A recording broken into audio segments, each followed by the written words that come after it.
Hello, here's an update on the layout as it stands now. I've made some pretty good progress on a few areas over the last week or so. Most notably, what I've been working on is sort of the front area here of the second level. I've used these this the Chooch Enterprises flexible stone walls.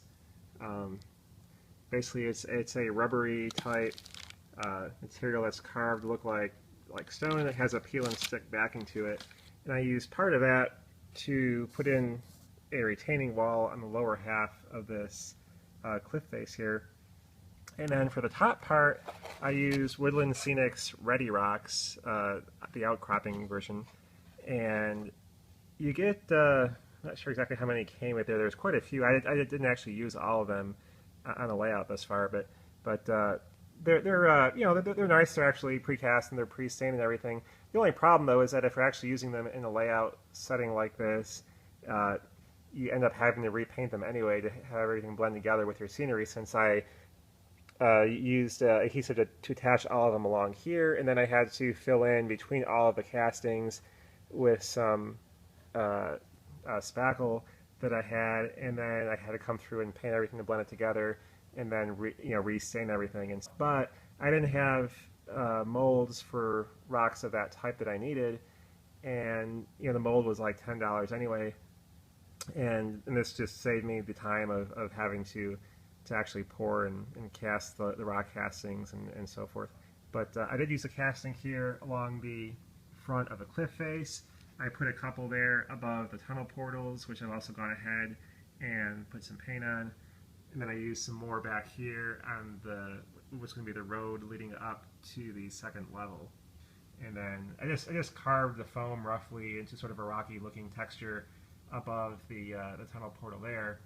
And that I plan to have a lot of that covered with turf and vines and things of that nature, so it won't be readily apparent, but there's at least some texture there that looks sort of like rock if some of that is still exposed.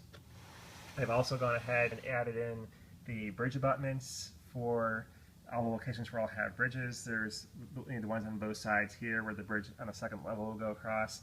Then I've added some small ones down here where the bridges on the lower level will go across, and done some work on staining the rock areas here, which will be exposed along either side of the bridge abutments.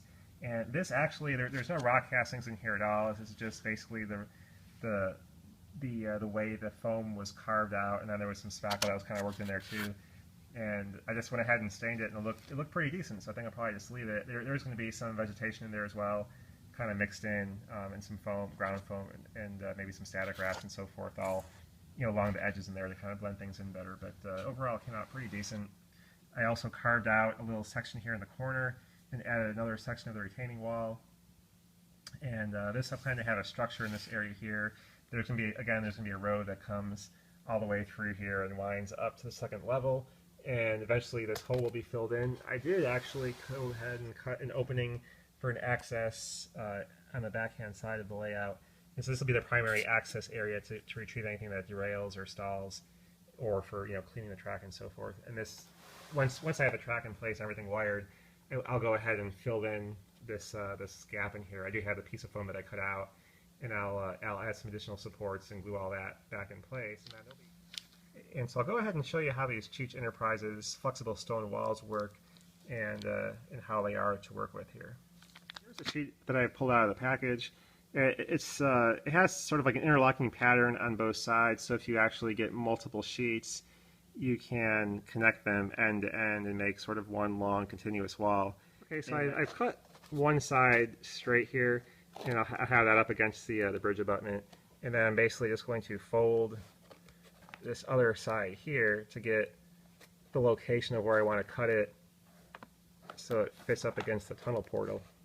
I have the piece cut pretty much to size like I wanted. I put a little bit of a kind of a step there to the stone on the right hand side just for aesthetics, no real reason. And so we'll go ahead and peel off this backing. I'll see if I can do that. And so once you put it in place,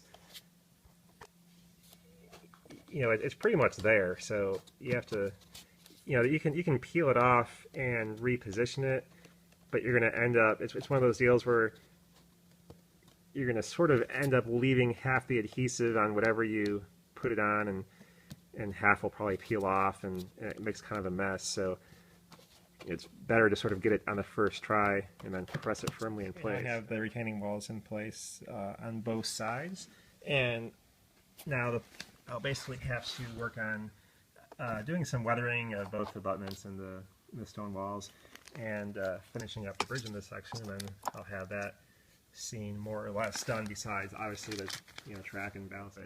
But overall, things are coming along pretty well. I'm overall happy with how things are turning out, and I think for the most part things are about on track here.